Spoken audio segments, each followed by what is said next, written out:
Hello, I'm Brett Carleton, coming to you from the offices of Heritage Wealth Management here in Houston. And with July 4th, which is the 248th birthday of this great country coming up this week, I want to take just a minute and highlight a couple of the things that make this country so unique. One of them is we were the first colony, and I believe still today the only colony ever to break away from their governing country and succeed. Of course, we had to get through the Revolutionary War to succeed, but we did. And it took about 10 years for us to get around to drafting the Constitution, which actually isn't what the original colonists thought they were going to do. But in 1788, the 13 original colonies ratified the U.S. Constitution, which took well over a year for them to come to terms with that because there was quite a bit of division among the original colonies. There was concerns about a strong federal government, a tyrannical federal government. And if we remember, all these original colonists came from Europe, where they all had kings, and they didn't want that here in the United States. And some of the colonies forced the hand, and that's where the Bill of Rights came from, is each individual citizen of the United States, still today, we have these rights that are given to us through the Bill of Rights and protected by the Constitution.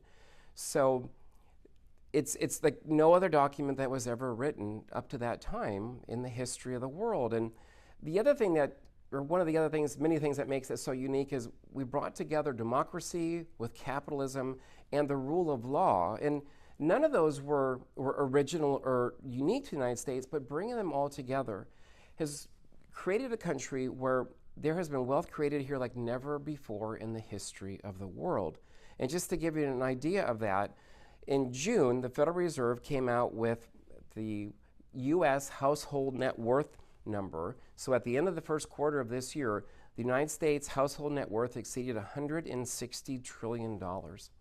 Our system has created wealth like no other system in the history of the world and continues to do so. And now after World War II, there were many nations that incorporated systems similar to ours, not quite like ours, but similar to ours, and we've seen advancements elsewhere around the world too. But as part of that wealth that we have, Americans today have $12 to $13 trillion between CDs, money market accounts, savings, and even checking accounts. And the first quarter of this year, Americans received $3.7 trillion in dividend and interest payments from the different institutions where they hold their money. And what we hear so much about on TV is how higher interest rates are hurting consumers. Well, we are finally paying savers for the first time in the last really 16, 17 years, going all the way back to the financial crisis. We have basically encouraged debtors at the expense of savers. So it's really exciting for me to actually see that. And one of the reasons I bring this up is in the past, when we have large amounts of cash in consumers' bank accounts and whatnot, that has been a bullish indicator. Because what people will do over time is they'll find a higher yielding, a higher growth-oriented investments, AKA stocks, real estate investments, or even starting businesses. So this is actually, hopefully, if it's based on history, would be a good indicator as we look forward to what might drive the economy to new levels as we go into the future. The other thing we've heard a lot about is the stock market's done well, stock market's at high levels, but it's there because corporations are at or near all-time record levels of earnings. Companies are making money. Now, I know there's been a lot of hype around the artificial intelligence and AI this and AI that, and maybe a few of these companies, their stock prices have gotten ahead of themselves. But I think this is the next real game changer as we look out to the future of economic growth. Think back to the late 90s. For those of you that can, we didn't have cell phones. We had big, bulky computers that had dial-up internet connections, and they were slow. To where we are today, we're conducting business on our iPhones. I think this AI is going to have that type of an impact on efficiencies and growth of our economy as we go forward. And I'm not one of the believers that thinks just it's going to replace human jobs. There will be some jobs that are replaced. Obviously, we don't need buggy whip makers anymore. We don't have telephone operators. But every time we go through these technological advancements, we create more jobs. And I'm a big believer that that is the trend that we will see from artificial intelligence. And it will impact every industry, not just NVIDIA and Microsoft and Amazon, but it will impact every company as they utilize more computers and artificial intelligence to create new efficiencies within their business. So it's actually, in my opinion, something to be quite excited about. Just real quick, I want to touch on higher interest rates, as I mentioned, but some of the things coming out of COVID, I've talked about getting back to more normal monetary policy, more normal.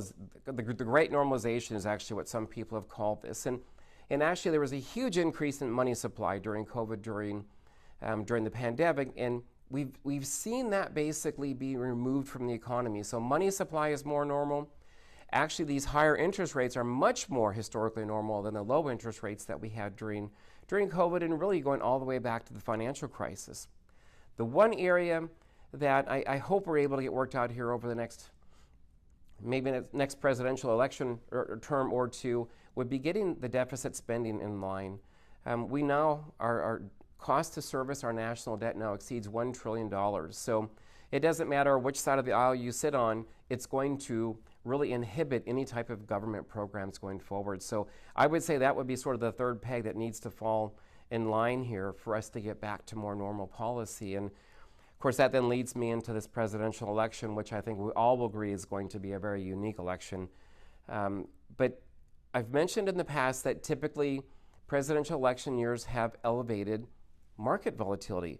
This year, back in March, we had about a 5% drop in equity markets, but we haven't had the normal volatility. So I would not be surprised if we have, as we approach November, if we have heightened volatility. And again, it's nothing that we're going to really make any dramatic changes for, but it's something that I think if it happens, we will use that opportunity to do rebalancing and anything on our end that we can to manage that. But I would just say, just being so unusual this election cycle, that it wouldn't surprise me to see more volatility. So, of course, I always welcome any insight, any thoughts, comments that you have, and from all of us here, we hope that you're able to get out and enjoy the 4th of July. Maybe watch the hot dog eating contest or get out and shoot some fireworks, but enjoy yourself, enjoy time with family and friends this 4th of July. So thank you for watching